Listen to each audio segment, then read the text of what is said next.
할렐루야. 주님의 이름으로 문안 드립니다. 우리 다 같이 사도신경으로 신앙 고백하심으로 12월 1일 금요일 새벽 예배를 시작하겠습니다. 나는 전능하신 아버지 하나님, 천지의 창조주를 믿습니다. 나는 그의 유일하신 아들, 우리 주 예수 그리스도를 믿습니다. 그는 성령으로 잉태되어 동정녀 마리아에게서 나시고 본디오 빌라도에게 고난을 받아 십자가에 못 박혀 죽으시고 장사된 지 사흘 만에 죽은 자 가운데서 다시 살아나셨으며 하늘에 오르시어 전능하신 아버지 하나님 우편에 앉아 계시다가 거기로부터 살아있는 자와 죽은 자를 심판하러 오십니다. 나는 성령을 믿으며 거룩한 공교회와 성도의 교제와 죄를 용서받는 것과 몸의 부활과 영생을 믿습니다. 아멘. 하나님 감사합니다. 오늘도 귀한 아침 주시고 또 이 시간 주님께 나와서 예배를 드립니다. 저희들의 마음을 정결케 해주시고 저희들 오늘 하루도 살아갈 때 주어진 삶의 현장에서 예수 그리스도의 향기를 드러내는 전도자의 삶의 현장이 될 수 있도록 아버지께서 인도하여 주시옵소서. 이 시간 하나님의 말씀을 받습니다. 우리가 함께 읽고 묵상할 때 은혜가 넘치게 하여 주시옵소서. 감사드리며 예수님 이름으로 기도합니다. 아멘. 오늘 우리에게 주신 하나님의 말씀은 고린도전서 16장 13절부터 24절 말씀입니다. 고린도전서 16장 13절부터 24절 제가 봉독해 드리겠습니다. 깨어 믿음에 굳게 서서 남자답게 강건하라. 너희 모든 일을 사랑으로 행하라. 형제들아, 스데바나의 집은 곧 아가야의 첫 열매요 또 성도 섬기기로 작정한 줄을 너희가 아는지라. 내가 너희를 권하노니 이 같은 사람들과 또 함께 일하며 수고하는 모든 사람에게 순종하라. 내가 스데바나와 부드나더와 아가이거가 온 것을 기뻐하노니 그들이 너희의 부족한 것을 채웠음이라. 그들이 나와 너희의 마음을 시원하게 하였으니 그러므로 너희는 이런 사람들을 알아주라. 아시아의 교회들이 너희에게 문안하고 아굴라와 브리스가와 그 집에 있는 교회가 주 안에서 너희에게 간절히 문안하고 모든 형제도 너희에게 문안하니 너희는 거룩하게 입맞춤으로 서로 문안하라. 나 바울은 친필로 너에게 문안하노니 만일 누구든지 주를 사랑하지 아니하면 저주를 받을지어다. 우리 주여 오시옵소서. 주 예수 그리스도의 은혜가 너희와 함께하고 나의 사랑이 그리스도 예수 안에서 너희 무리와 함께 할지어다. 아멘. 바울은 지금까지 교회 안에서 일어난 여러 가지 문제들에 대해 많은 가르침과 권면의 말씀을 해 주셨습니다. 자신이 세운 교회가 분쟁이 생겼다는 소식을 들은 바울은 고린도 교회에 대해서 얼마나 쓰고 싶은 말이 많았겠습니까? 오늘 본문 16장은 그동안 바울의 모든 가르침들을 총정리하여 고린도 교회 교인들 뇌리 속에 남아 있을 수 있도록 마지막으로 권면의 말씀을 하십니다. 각 개인의 신앙생활을 위한 것이 진정 무엇이며 또 교회를 위하여 어떻게 해야 하는지, 교회가 필요한 일꾼들이 어떤 사람들이며 이러한 교회에 헌신된 일꾼들을 교회가 어떻게 대해야 하는가에 대해서 말씀하시고 마지막으로 고린도 교회 교인들에게 문안 인사로 이 편지를 끝맺고 있습니다. 바울은 먼저 고린도 교회 교인들을 향해 깨어있어 믿음에 굳게 서라 라고 하십니다. 당시 고린도 교회 안에는 신앙을 어지럽히는 자들이 있었습니다. 그들은 부활을 부정하는 반부활론자들이었습니다.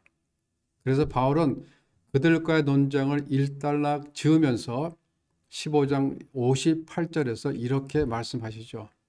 경고하며 흔들리지 말고 항상 주의 일에 힘쓰는 자들이 되라. 그리고 오늘 본문 13절에서 다시 한번 깨어 믿음 위에 굳게 서라 라고 강력하게 권면하고 있는 것입니다. 비진리를 가리키는 거짓 교사들의 유혹에 넘어가지 않기 위해서는 깨어 있어야 한다고 말씀하시면서 믿음 위에 굳게 서라 라고 하십니다. 깨어 있으라 라는 말씀은 정신 바짝을 차려라, 영적으로 긴장하고 있으라는 말씀입니다.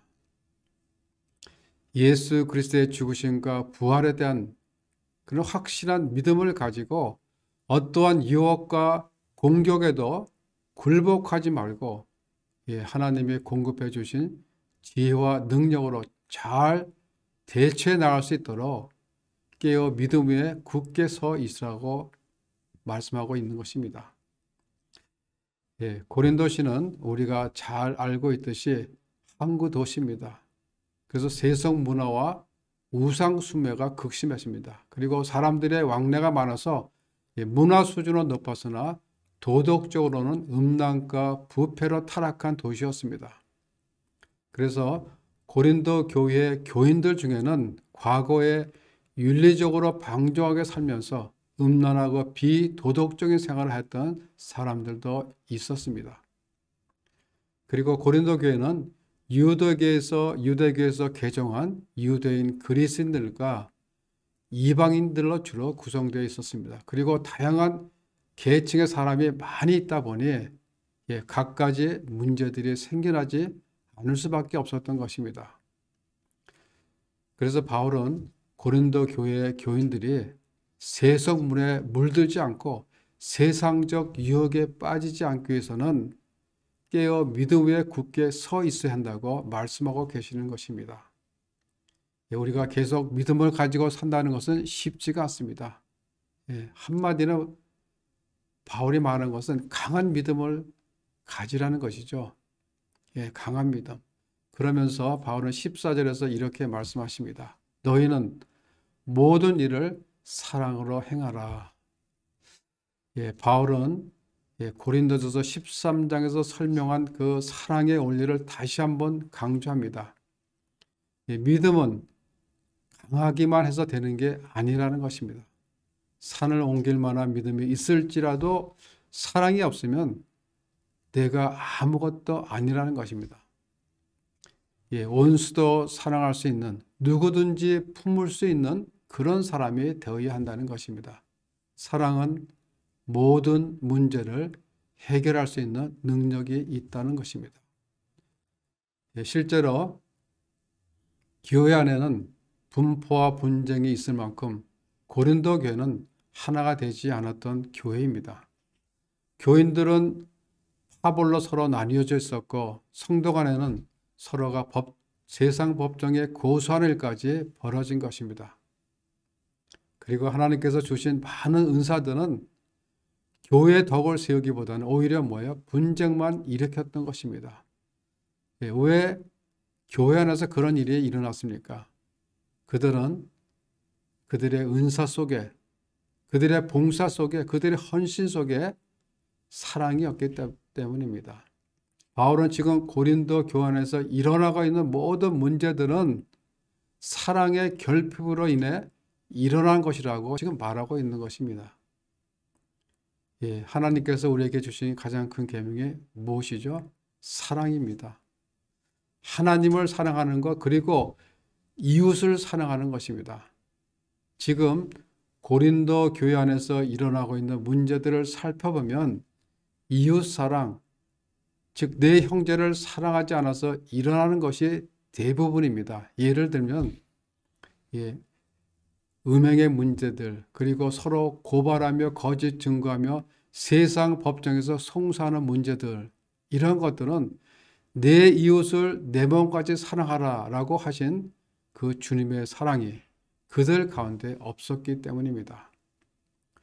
로마서 13장 9절에 보면 간음하지 말라, 살인하지 말라, 도둑질하지 말라, 탐내지 말라. 그 외에도 다른 계명이 있을지라도 내 이웃을 내 자신같이 사랑하라 하신 그 말씀 가운데 다 들었느니라 라고 하십니다. 이 말씀은 뭐예요? 내 이웃을, 내 형제 자매를 내 몸같이 사랑하지 않았기 때문에 이러한 일들이 일어나고 있다라는 것입니다. 내 이웃을, 내 형제를 내 몸같이 사랑한다면 어떻게 성범죄를 저지를 수가 있으며 어떻게 살인을 할 수가 있겠느냐라는 것입니다.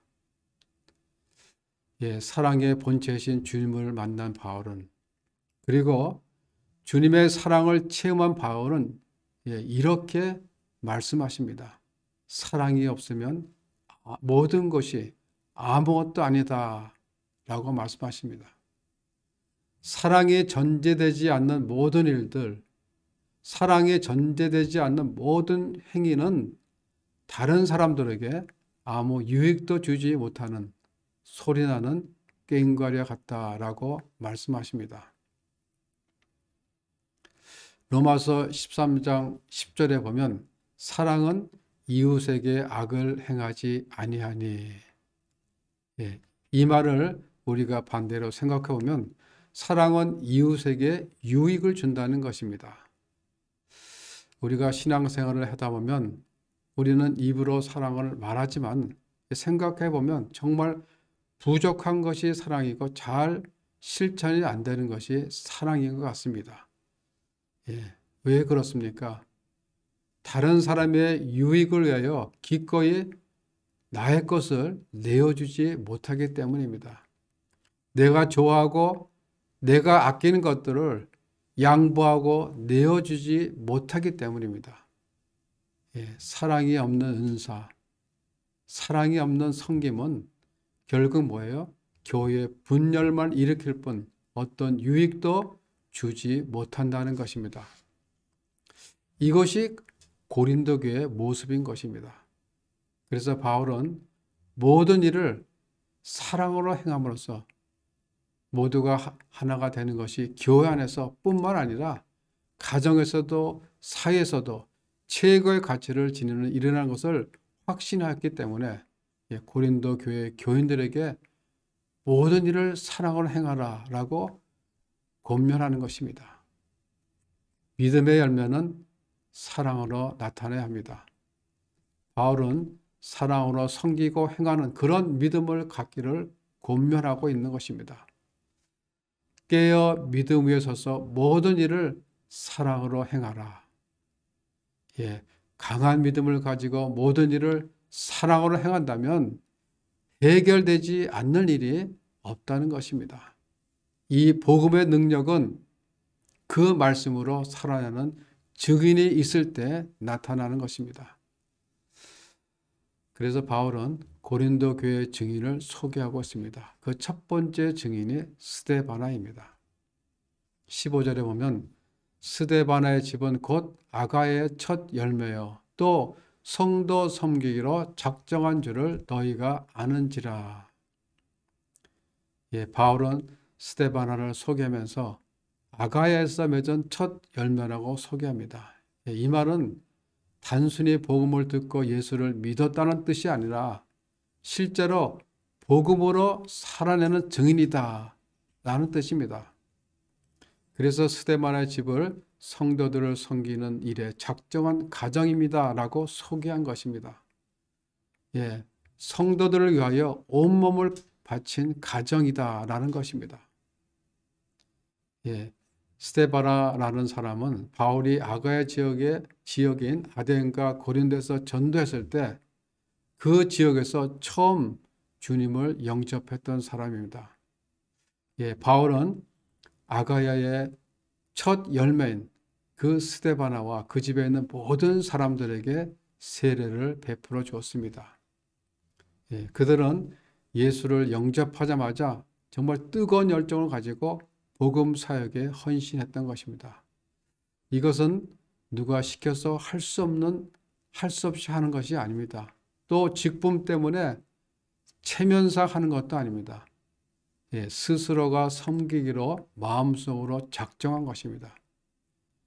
이것이 구원받은 증거이며 이것이 복음의 능력입니다.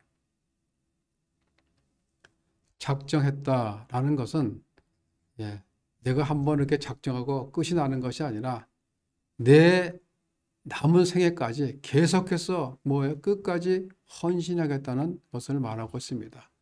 이 헌신의 중요성은 뭐예요? 지속적으로 일관성 있게 섬기는 것입니다. 그리고 바울은 이같이 수고하는 사람들에게 어떻게 하라고 하십니까? 16절에 보면 이 같은 사람들과 또 함께 일하며 수고하는 모든 사람에게 순종하라 라고 하십니다. 이 같은 사람이란 스데바나의 집안 사람들 같이 남을 위해 봉사하기로 작정한 사람들을 말합니다. 그리고 함께 일하며 수고하는 모든 사람, 섬기기로 작정한 사람들을 도와주는 모든 사람들에게 뭐예요? 순종하라고 말씀하십니다. 다시 말하면 그들이 하는 일에 대해서 적극적으로 도와주고 격려해주는 그런 동족자가 되어주라는 것입니다. 그런데 고린도 교회 성도 중에서는 어떤 사람들은 열심히 일하고 수고하는 그들을 도와주지 않을 망정 오히려 그들의 섬김과 헌신을 색안경 끼고 비판적으로 바라보는 사람들이 있었던 것 같습니다. 그래서 바울은 처음 믿은 사람들의 그 열정적인 수고가 열매로 나타나기 위해서는, 열매를 맺기 위해서는 수고에 대한 격려와 협력이 있어야 된다라고 말씀하고 있는 것입니다. 예수를 영접하고 이제 막 신앙생활 초기에 들어선 성도가 열심히 일하고 있는데 그 옆에서 이상한 말로 그 수고를 좌절시키거나 찬물을 끼얹으면 그 사람은 어떻게 됩니까? 그 사람은 시험 받게 되고 결국 교회를 떠나는 일까지 일어나게 된다는 것입니다.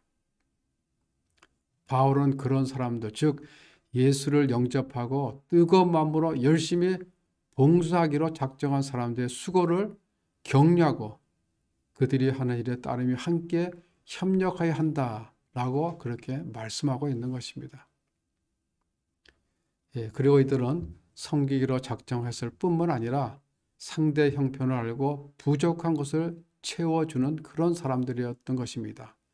17절에 보면 내가 스데바나와 부두나도와 아가이거가 온 것을 기뻐하노니 그들이 너희의 부족한 것을 채웠음이라. 고린도 교회에 나타난 문제 중에 하나가 뭐냐면 그들은 상대방의 장점을 찾아내 칭찬이나 격려를 해주려고 하는 것이 아니라 어떻게 해서든지 상대방의 약점과 실수를 찾아내요. 잘못한 것들을 들춰내려 했던 것입니다. 바로 이러한 것들은 교회가 어려움을 겪게 만들고 교회를 갈라지게 만드는 요인이 되는 것입니다. 이 세상에서 완벽한 사람은 그 누구도 없습니다. 우리는 다 부족하고 흠이 있습니다. 서로의 부족함이 무엇인지를 찾아서 서로를 그 부족한 면을 채워주는 사람, 만나면 시너지 효과를 주는 사람, 생기를 불러일으키며 마음을 시원케 하는 사람, 바울은 이런 사람들을 알아주라고 합니다. 18절에 보면 그들이 나와 너희의 마음을 시원케 하였으니 그러므로 너희는 이런 사람들을 알아주라. 다시 말하면 이들과 같이 교회에서 열심히 일하고 봉사함으로써 교인들에게 생기를 불러일으키는 그런 사람들을 recognize, 인정해주고 respect, 존경해주라는 것입니다. 교회는 교회 내 숨은 일꾼들을 눈여겨보고 아낌없이 박수를 보내며 감사를 표해야 합니다. 바울은 고린도 교인들에게 이런 모범된 삶을 본받으라라는 그런 메시지를 주고 있는 것입니다. 고린도 교회는 서로가 섬기기보다는 서로 마음이 나눠져 편을 가르게 되었고 서로에게 기쁨이 되는 것이 아니라 서로에게 아픔을 주고 서로가 부족한 것을 채워주는 것이 아니라 서로가 약점과 흠을 잡으려 했으며 시원케 해주는 것이 아니라 불안케 만들고 답답하게 만드는 정말 폭발 일보 직전의 교회였습니다. 이 근본적인 요인은 뭐예요? 그것은 사랑이 없기 때문이라고 지금 말하고 있는 것입니다. 교회가 아무리 많은 문제가 있을지라도 성도들이 굳건한 믿음 가운데 모든 일을 사랑으로 행한다면 해결이 될 수가 있다는 것입니다. 바울의 기준은 하나입니다. 너의 모든 일을 사랑으로 행하라. 주님을 사랑하고 성도를 사랑하고 동력자 한 사람 한 사람을 귀히 여기고 사랑한다면 교회 안에서 다툼이 일어날 수가 없겠지요. 교회 안에서 문제가 일어날 수가 없겠지요. 그리고 바울은 마지막으로 안부 인사를 하면서 고린도 교회를 세울 때 함께했던 동력자 아굴라와 보르스길라 부부 그리고 아시아 지방의 여러 교회들이 너희에게 문안하니 너희도 서로 문안하라라고 합니다. 이 말은 우리는 그리스도 안에서 한 형제 자매라는 것입니다. 우리는 그리스도 안에서 하나라는 것을 의미하고 있는 것입니다. 비록 서로가 떨어져 있지만은 우리가 서로 다른 교회를 다니고 있지만은 주 안에서 우리는 하나다라는 것을 말씀하고 있는 것입니다. 그리고 마지막으로 이렇게 말씀하십니다. 22절에 보면 만일 누구든지 주를 사랑하지 아니하면 저주를 받을지어다. 이 말씀은 문제 많은 고린도 교인들을 향해 저주를 퍼붓는 그런 말씀이 아니라 바울이 정말 고린도 교회와 성도를 사랑했고 그 누구보다도 눈물로 기도했던 교회였기 때문에 교회 문제를 일일이 지적하고 아픈 것을 찌르고 그리고 성도들이 올바른 길을 가도록 권면하고 있는 것입니다. 분열과 분쟁의 아픔 속에 있는 고린도 교회 성도들에게 바울이 정말 하고 싶은 말씀이 뭐예요? 너희는 무슨 일이 있더라도 믿음 위에 굳게 서서 무슨 일을 하든지 사랑으로 행하라 라는 것입니다. 사랑으로 행하지 않으면 아무것도 안 된다는 것입니다. 주 안에서 한 형제, 한 자매가 된 우리 모두는 이 바울의 권면의 말씀대로 실천하면서 사는 그래서 삶 속에서 만나는 모든 사람들에게 생기를 불러일으키며 그들의 마음을 시원케 해주는 복음의 증인된 삶을 살아가시는 우리 성도님들 모두가 되시기를 주님의 이름으로 축원합니다. 기도하겠습니다. 믿음 위에 굳게 서서 모든 일을 사랑으로 행하라. 오늘 우리에게 주신 이 말씀을 기억하고 우리가 어떠한 상황에 처했더라도 흔들리지 않고 모든 일을 사랑으로 행하며 복음의 증인으로 살아가면서 주님의 몸된 교회가 하나가 되는데 힘쓰는 저희들 모두가 되게 하여 주시옵소서. 감사를 드리며 예수님 이름으로 기도합니다. 아멘. 하늘에 계신 우리 아버지, 아버지의 이름을 거룩하게 하시며 아버지의 나라가 오게 하시며 아버지의 뜻이 하늘에서 같이 땅에서도 이루어지게 하소서. 오늘 우리에게 일용할 양식을 주시고 우리가 우리에게 잘못한 사람을 용서하여 준 것 같이 우리 죄를 용서해 주시고 우리를 시험에 빠지지 않게 하시고 악에서 구하소서. 나라와 권능과 영광이 영원히 아버지의 것입니다. 아멘.